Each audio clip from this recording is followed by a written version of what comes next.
Kita telah sebulan lebih di bawah jerebu. Kita telah sebulan lebih. Ini buktinya. This is the proof that we have no choice. Kita tidak. Coming across on the most recent hit regarding on the uncontrolled burning in neighboring causes the transnational air pollution which affecting the entire Southeast Asia. Thailand was the one began to experience the heat since February, lasted until May, which peaking on March and April, followed by Indonesia in between June and July, and which immediately affecting Malaysia on August and the remaining Singapore, Vietnam and Brunei on September. Appearance of the Southeast Asian haze occurs in various intensity, mainly caused by the forest fires, which resulting into the illegal slash and burn on behalf of the palm oil industry in Indonesia, which particularly in Sumatra and Borneo, then quickly spread during the dry season. Until December 2nd, 2019, nothing could go more worse when 1.6 million hectares of degraded land and carbon-rich peatlands were breathed into the smoke. Since 2015, 2.6 million hectares were burned solely in Indonesia. Southeast Asia has suffered from the blanketing smoke caused by Indonesia, which raising the health and environmental concerns. Previously, the haze blanketing march of Malaysia reached the dangerous levels starting in Negeri Sembilan with an air pollutant index API of 211, followed with the education department ordered to all schools in the district to be closed, while in the Sarawak, Sri Aman's air quality reached the hazardous with an API recorded at 365. Kuching was the next worst hit area in the state with a very unhealthy API reading of 219. With the haze worsening, the state education department ordered 298 schools across the state closed, which enclosure affects 128,291 students. In Selangor, Klang registered at a very unhealthy of 232 reading recorded, which affecting 138 schools within 179,843 students. Scientists led by David Kavu estimated around 60,000 hectares of rainforest were burned this year as of October. However, Indonesia's Environment and Forestry Ministry did not immediately respond to the CIFOR. In an escalating row over the smoke haze, Prime Minister Mahathir Mohamad had communicated to Indonesia's counterpart. However, Indonesia rejects Malaysia's haze complaints despite evidence.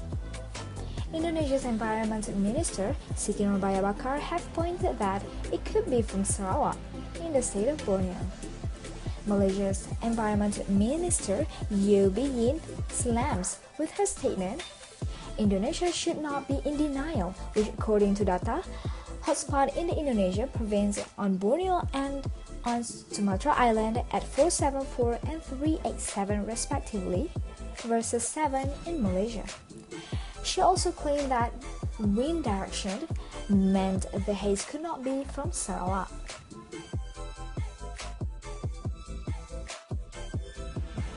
So now, why Indonesia choose open burning? Since the early age of palm tree plantation, this has been an old ways for them to eliminate the residues. However, in this modern era, there are still modern ways have been introduced, which is much more safer and environmental friendly.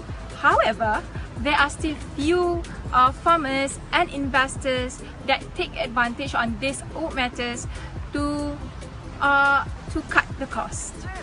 The question is Indonesia the only culprit in this issue? No. In September 2019, we found Sabah and Sarawak and also investors from Singapore had contributed to this annual problem. The burnt land become drier and it makes it more easier to catch fire in the next time burning. However, stated by Dr. Hanin Kamarudin again, Malaysia can claim damages from Indonesia according to international law. Malaysia cannot do anything, even if it decided to bring this issue to International Court of Justice. Why? Because ICJ is never in line with Asian Way principle. So what is Asian Way principle? Asian Way principle is a principle that has been implemented over time that are not allowing other Asian country to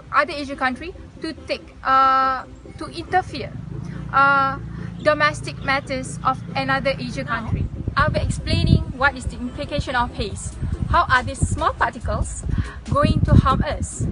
First, to the nature, this carbon going to help in the extinction of the endangered animals in the forest. For an example, the Bornean orangutan, which are critically numbered plants, are having a hard time to process photosynthesis. The second one, it risking our health. How does it risking our health? Especially to children and older citizens. This is because we are currently inhaling the polluted air, which are not allow our lungs to process the combination of carbon dioxide and oxygen, which latter can impair our lung. Remember, it's not only our lungs, but we can also infected by conjunctivitis and also throat infection, which is bronchitis and many more. Okay, the third one, during the haze, there are many economy in Malaysia are affected. The first one that is most affected, which is our tourism economy. How are this tourism sector can be affected? This is because the tourists, our targeted foreigners are not coming to Malaysia because of the bad air pollution. Even Malaysians are looking for the other country to have a better air. In addition, our medical sectors are also affected. Why? This is because these medical sectors are receiving a higher number of patients a daily.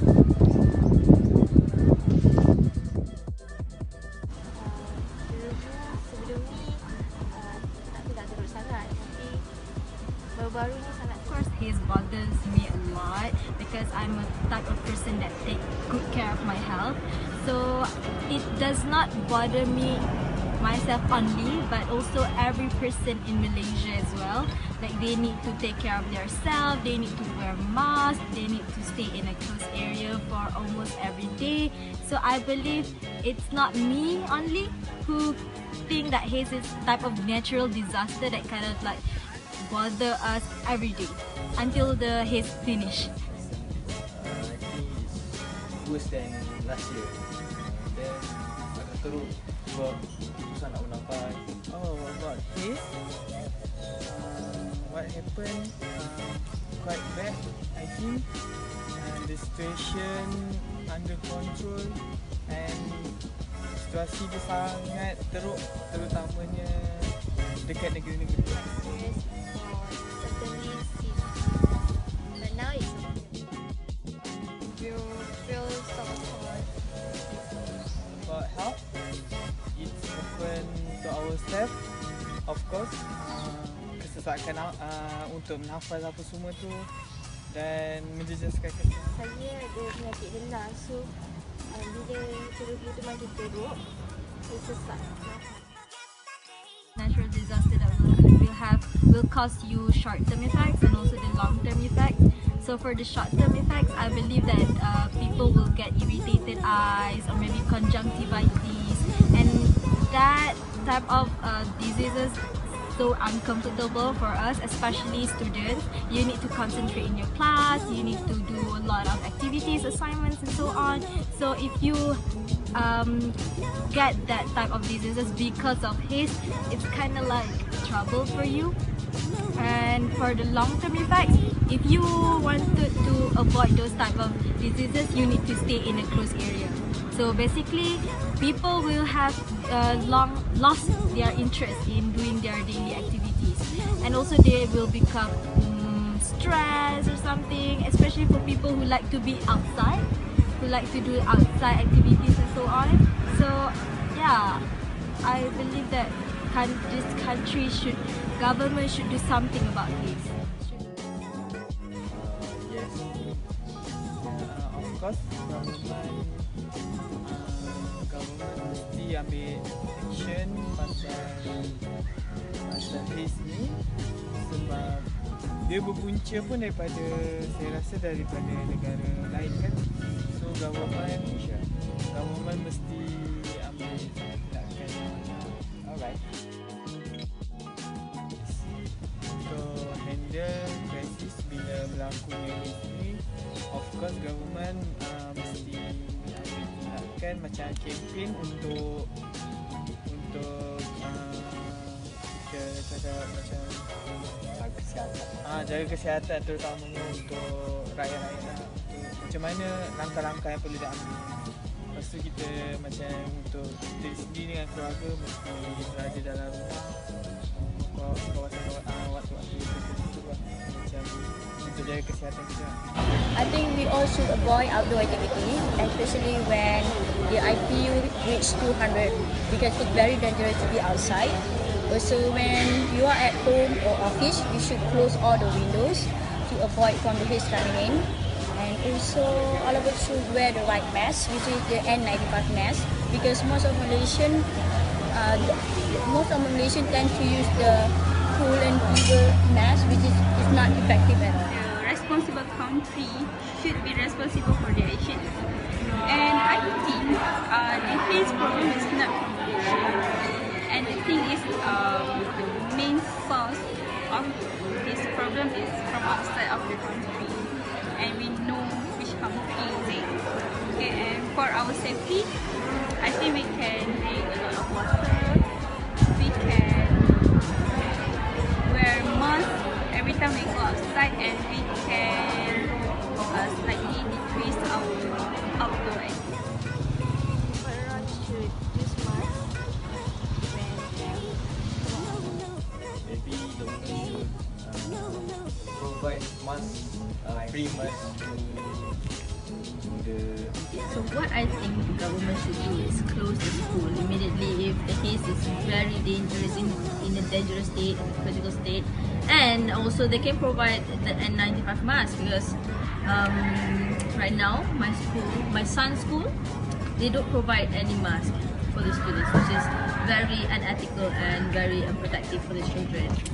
And also I need to remind all of you to always drink water, because water is the main cure for haze, and haze is momentarily, so don't worry, haze will be gone soon. So we have talked a lot about haze throughout our video. So now getting to the final part, which is the conclusion. What we can draw from this issue is that the Southeast Asian haze is a problem that should not happen more than once. However, the problem persisted since 1975. It's giving the world the impression that the authorities responsible for correcting this issue does not do their job. However, that is not the issue here. Lack of cooperation from various parties plays a major part in the continuity of the problem. Therefore, it is utmost important for the responsible authorities of the countries affected, especially Indonesia, because that's where the haze came from, should hold hands and solve the issue together. For example, the treaty between Malaysia and Singapore, which both sides agreed to do a research and development program on ways to overcome the issue. It is a great example of teamwork between the two countries. Furthermore, other countries should also involve actively in solving this issue. Since the Southeast Asian haze problem is an international problem, so let's see what the leaders of the countries affected have to say about the issue. The first one we got is Jokowi, the man, the President of Republic Indonesia. He said that they are doing their best to improve the situation and solve the issue. In Riau alone, there are already 10,000 people working to put out the forest fire. That being said, Jokowi had ordered 5,600 more firemen to control the situation. This shows that the country leader isn't just aware of the issue, but it also shows that he is trying the best that he can using all the resources that he has to solve the problem. Still from Indonesia, Siti Nurbaya from the Ministry of Environment and Forestry of Indonesia has made a claim. She claimed that the haze that was covering Malaysia was not from Indonesia, but was from Sarawak. Deputy Chief Minister of Sarawak said, refuting Siti Nurbaya's statement, if anyone to look at the map and the satellite imagery, we can clearly see that the haze is from Indonesia indeed. He added that the ministry should not point fingers at other sides without being backed by proper evidence and facts. Again, with a statement from Indonesia, Yeo Bee Yin, the Minister of Energy, Science, Technology, Environment and Climate Change of Malaysia, said Indonesia is free to investigate the 4 companies that were said to be linked to the forest fire. She added, although there are 30 more companies that are involved with the forest fire which came from Indonesia. She believed that it is okay as Indonesia needs to do everything it can to solve the issue.